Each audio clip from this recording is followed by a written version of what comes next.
Halo semuanya, kembali lagi bersama saya Madianto. Kali ini kita akan membahas tentang hidup sederhana seperti orang Jepang. Inilah 5 hal yang membuat kamu lebih bahagia. Gaya hidup minimalis adalah sesuatu yang patut dipelajari dari orang Jepang, dengan tujuan akhir membebaskan diri dari ketergantungan pada hal-hal, sehingga mereka menyederhanakan hal-hal untuk kehidupan yang lebih ringan dan lebih bahagia. Setiap negara memiliki karakteristik budaya sendiri yang layak dipelajari. Orang Jepang punya kesederhanaan, sementara di negara lain, orang-orang berusaha keras untuk mencapai lebih dan lebih lagi. Orang Jepang lebih memilih gaya hidup sederhana, meminimalkan detail yang tidak perlu untuk menikmati kekayaan hidup. Berikut adalah contoh kesederhanaan orang Jepang. Yang pertama, menyingkirkan hal-hal yang mempengaruhi suasana hati sepenuhnya. Kunci orang Jepang bekerja secara efisien dan produktif adalah minimalisme. Hal-hal yang memperlambat kemajuan atau tidak merangsang kegembiraan dalam hidup dihilangkan. Penelitian menunjukkan bahwa kita semua memiliki kemauan. Tetapi jika kita dapat membangun kebiasaan, otomatis kamu tidak perlu berusaha keras untuk mengendalikannya. Kedua, ruang minimalis. Kebanyakan orang perkotaan di Jepang tidak memiliki ruang keluarga yang sebenarnya. Ruang hidup yang terbatas, mereka perlu menyederhanakan segala kemungkinan. Alih-alih membeli rata-rata 20 kaos karena sedang obral, orang Jepang memilih untuk membeli 3 kaos yang pas untuk mereka. Orang Jepang juga lebih suka pergi ke perpustakaan untuk membaca buku. Mereka juga jarang menyimpan laci yang diisi dengan tutup pena tua, pengisi daya telepon, dan kartu lama, atau barang-barang lainnya yang tidak selalu bisa dimanfaatkan lagi. Ketiga, katakan tidak pada junk food. Di Jepang, orang tidak makan junk food untuk melawan rasa lapar atau menghabiskan waktu. Orang Jepang hanya makan 3 kali sehari dengan nutrisi dan energi yang lengkap. Kamu tidak akan menemukan orang Jepang berjalan dan makan di jalan. Pakar nutrisi juga menegaskan bahwa kalau kamu memenuhi kebutuhan nutrisi tubuh di makanan utama, kamu tidak perlu makan lebih banyak cemilan atau snack untuk mengisi kembali energi. Keempat, belanjakan sesuai kebutuhan yang sebenarnya. Orang Jepang memiliki gaya busana yang santai. Mereka tidak menjadikan diri mereka budak tren, sehingga mereka membelanjakan berdasarkan kebutuhan yang sebenarnya dan lebih memilih hal-hal yang nyaman untuk hidup dan bertahan hidup. Kualitas selalu diprioritaskan daripada kuantitas. 5. Prinsip pemeriksaan waktu. Banyak dari kita menghabiskan waktu kita secara tidak rasional dan selalu merasa super sibuk tetapi tidak mencapai apapun dalam hidup. Penulis Alex Williams meneliti Jepang dan menyadari kalau kamu dapat mengontrol waktu setiap hari, kamu akan merasa lebih bahagia. Untuk mengontrol waktu, kamu perlu makan lebih baik, berpakaian lebih sederhana, hidup lebih sehat, tetapi jangan terlalu khawatir tentang hal itu. Itulah tadi prinsip hidup orang Jepang dalam kesederhanaan. Kali ini kita akan membahas tentang menemukan kebahagiaan dengan hidup sederhana. Kebahagiaan, tentu semua orang menginginkan hidup bahagia. Tapi dari sekian orang yang menginginkan kebahagiaan, ternyata terdapat beberapa orang yang tidak bahagia hanya karena hidupnya sangat sederhana. Menemukan kebahagiaan melalui hidup sederhana bisa kamu temukan dengan hidup apa adanya. Banyak orang yang berkata bahagia itu ketika memiliki banyak uang. Tapi bagaimana dengan orang-orang yang hidupnya cukup sederhana? Apakah mereka tidak bisa berbahagia? Menemukan kebahagiaan dalam kesederhanaan. Yang pertama, selalu bersyukur. Dengan bersyukur kepada Tuhan, maka kamu akan menemukan kebahagiaan. Karena kebahagiaan yang sejati berasal dari Tuhan. Di dalam keadaan apapun, kamu akan berbahagia kalau kamu berharap kepada Tuhan. Kamu harus mensyukuri suka dan duka yang kamu rasakan. Karena suka duka yang dirasakan terkadang malah akan berbuah baik. Sehingga di masa yang sulit, kamu harus tetap bersyukur kepada Tuhan. Hal ini akan membuatmu merasa lebih tenang karena lebih bisa mengendalikan emosi dan menyerahkan semua beban masalah kepada Tuhan lewat doa. Kedua, berpenampilan sesuai isi kantong. Sangat sedikit orang di zaman sekarang yang tidak segan berhutang supaya memiliki penampilan yang sedikit lebih menarik dari kebanyakan orang, sehingga pada akhirnya harus kebingungan membayar hutang. Hidup yang demikian ini sebenarnya tidak benar-benar bahagia, tetapi hanya kebahagiaan semu, justru hanya akan berakhir pada kepedihan. Ketiga, rendah hati. Meskipun kamu memiliki banyak keunggulan di dalam dirimu, di antara teman-teman yang lain, tapi kamu harus menghindari keinginan untuk menyombongkan diri atau merasa lebih hebat.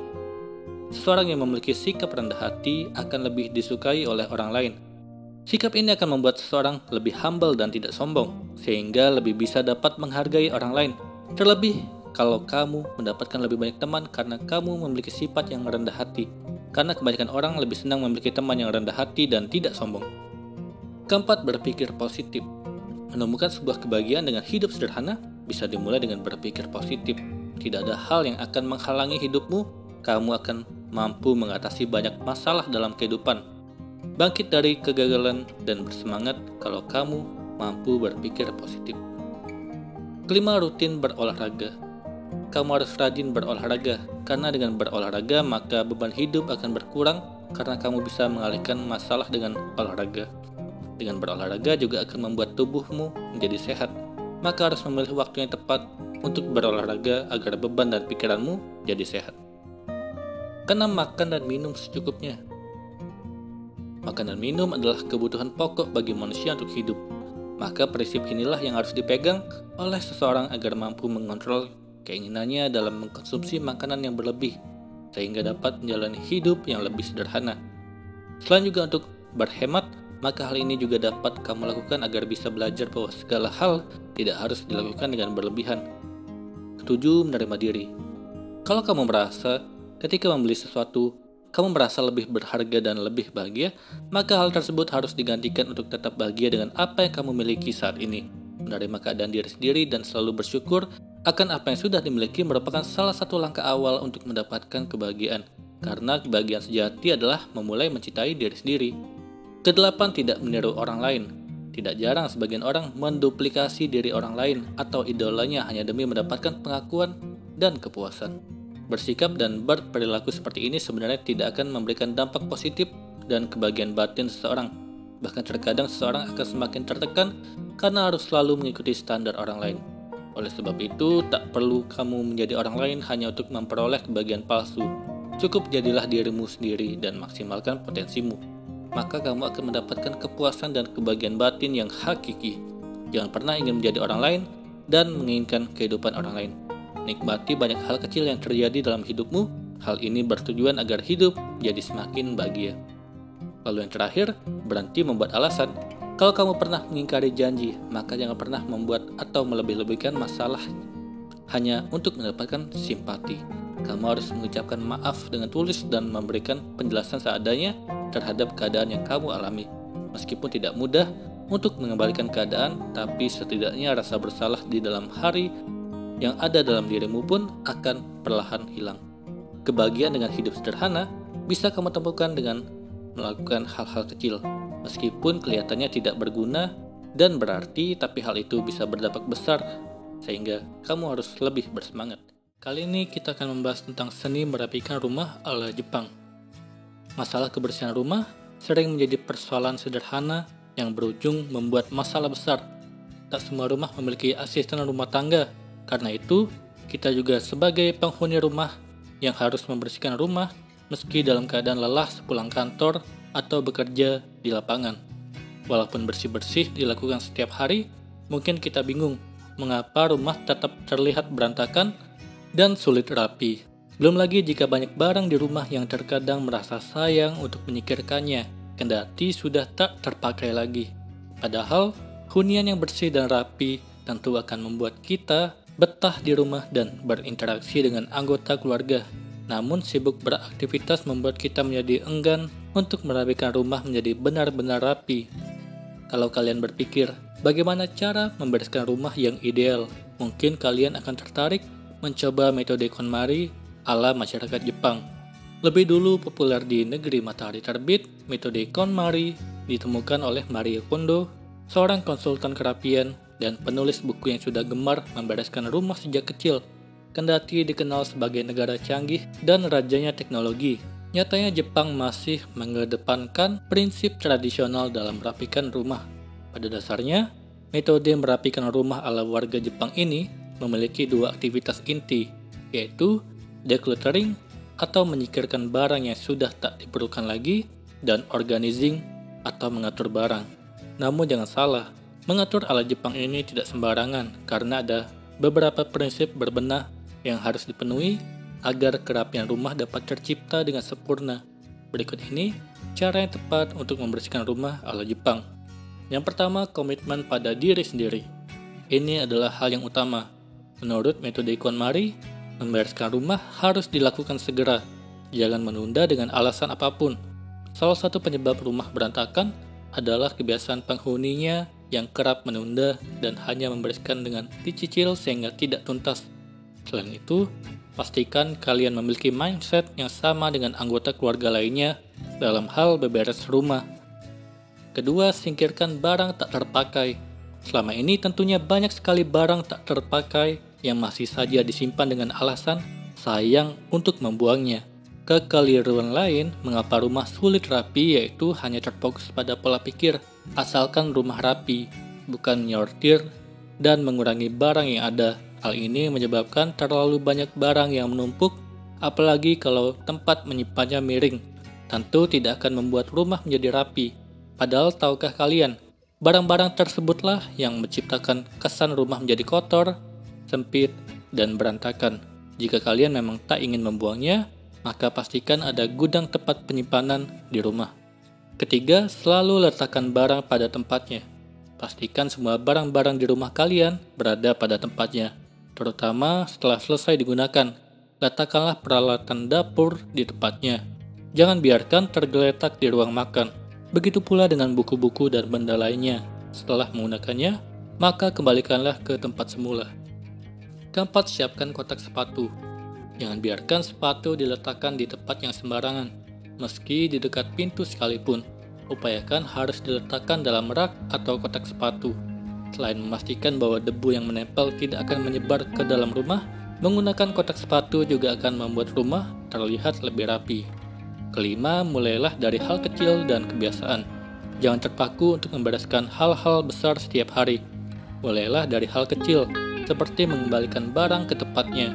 Dari kebiasaan inilah tentunya tugas untuk membersihkan rumah akan semakin mudah. Jangan lupa membuat jadwal menyapu, mengepel, dan lainnya agar tak perlu setiap hari dilakukan. Keenam, kelompokkan pakaian pada tempatnya. Dalam menyusun pakaian di lemari, juga sebaiknya disesuaikan dengan jenisnya. Kamu mungkin tidak akan mengenakan jaket setiap hari. Kelompokkan saja pakaian dari yang sering dipakai dan yang jarang dipakai, agar ketika memilih pakaian, kita tak membuat berantakan semua bagian lemari. Ketujuh, beres-beres per kategori, bukan per lokasi. Kesalahan umum yang kerap dilakukan banyak orang adalah menata rumah menjadi rapi berdasarkan lokasi. Yang menarik, metode KonMari memiliki urutan barang yang harus lebih awal dirapikan. Pakaian, buku, dokumen atau kertas, komono atau barang-barang kecil seperti aksesoris, kosmetik atau obat-obatan, serta sentimental item atau benda yang memiliki nilai kenangan dalam hidup. Urutan ini harus diikuti sampai satu kategorinya sudah rapi sampai tuntas. Jangan lompat-lompat supaya kerapiannya ideal. Hal penting lain, setiap barang wajib memiliki rumahnya sendiri dan mengembalikan barang harus ke tempat tersebut. Dan terakhir, spark joy sebagai parameter utama. Selain mengenal fungsi barang, ada satu elemen yang ditekankan dalam metode KonMari, yaitu spark joy. Dengan kata lain, saat membereskan rumah, pastikan kalian benar-benar hanya menyimpan barang yang memang bermanfaat serta memberikan energi yang positif dan bahagia untuk penghuni rumah. Selain itu, barang yang telah disortir bukan dibuang, namun disumbangkan kepada orang lain yang membutuhkan. Jika ingin memulai, kalian bisa menulis harapan apa yang ingin dicapai saat membereskan rumah dan pastikan untuk menyediakan waktu untuk melakukan aktivitas ini. Misalnya saat akhir pekan. Idealnya, bersih-bersih dilakukan maksimal 5 jam dalam sehari. Saat situasi hati sedang nyaman dan bahagia untuk menata rumah agar hasilnya optimal. Biasanya, metode ini memakan waktu 3-6 bulan hingga benar-benar tuntas. Namun itu tergantung pada jumlah anggota keluarga dan banyaknya barang yang ada di rumah. Tak hanya rumah yang rapi, dengan metode ini kalian akan mampu menahan hasrat untuk berbelanja dan mengetahui dengan pasti apa yang benar-benar dibutuhkan dalam hidup. Yang tak kalah penting, tentunya rumah pun menjadi nyaman di setiap sudutnya. Itulah tadi cara masyarakat Jepang membersihkan rumah. Apakah kamu tertarik melakukannya di rumah? Semoga ini bermanfaat. Sekian dan terima kasih.